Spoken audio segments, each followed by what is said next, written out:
নমস্কার বন্ধুরা, আমি Soumita. Welcome back to my channel. অনেক তো মাছ মাংসের কাবাব খেয়েছি, চলো আজকে একটু ভিন্নভাবে আলুর কাবাব তৈরি করি। তাহলে শুরু করা যাক। এটা খেতে বাইরে থেকে ক্রিস্পি এবং ভেতর থেকে খুব সফট হয়। প্রথমে আমি এখানে নিয়েছি দুটো কাঁচা আলু। এবার এগুলোকে ছোট ছোট টুকরো করে নিয়েছি। এবার এগুলো সেদ্ধ করে নেব।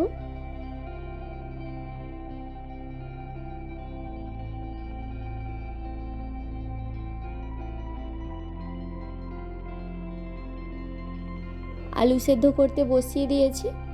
আলুগুলো খুব ভালোভাবে সেদ্ধ করে নেব।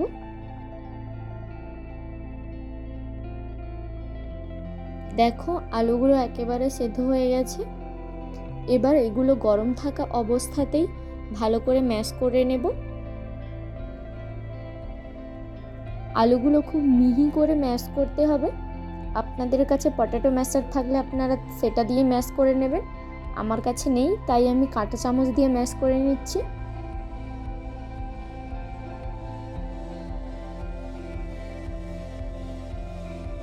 আলু ভালোভাবে ম্যাশ হয়ে গেছে। এবার এখানে দিয়ে দিচ্ছি 1/3 কাপ ময়দা এবং স্বাদ মতো লবণ। ভালোভাবে মিশিয়ে নেব। ময়দাটা মিশিয়ে নেওয়ার পর আমি এখানে দিয়ে দিচ্ছি 1/3 কাপ পরিমাণ বেসন। বেসনটা দেওয়ার পর ভালোভাবে মিশিয়ে নেব। আপনারা চাইলে শুধুমাত্র বেসন দিয়ে করতে পারেন, আবার চাইলে বেসন আর ময়দা দুটোই দিতে পারেন।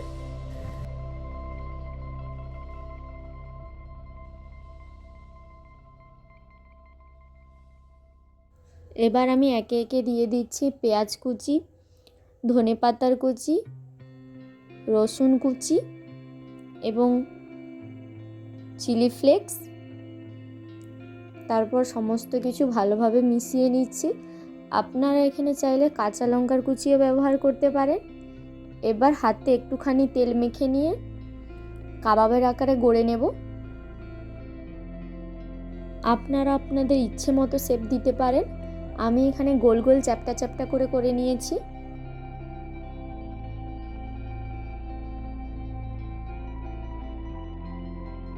এই কাবাবটা বাড়িতে বানালে আপনারা অবশ্যই পুরনো আলু দিয়ে বানানোর চেষ্টা করবেন। আমি নতুন আলু দিয়ে বানিয়েছি, তাই একটু বেশি চিটচিটে হয়ে গেছে। দেখো, সবগুলো কাবাব গড়ে নিয়েছি।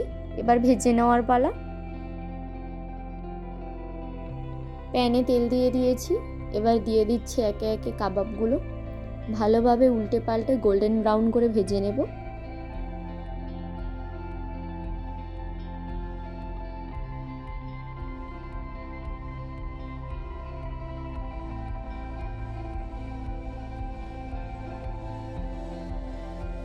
বাড়িতে মাছ মাংস না থাকলে এইভাবে কাবাব বানাতে পারেন।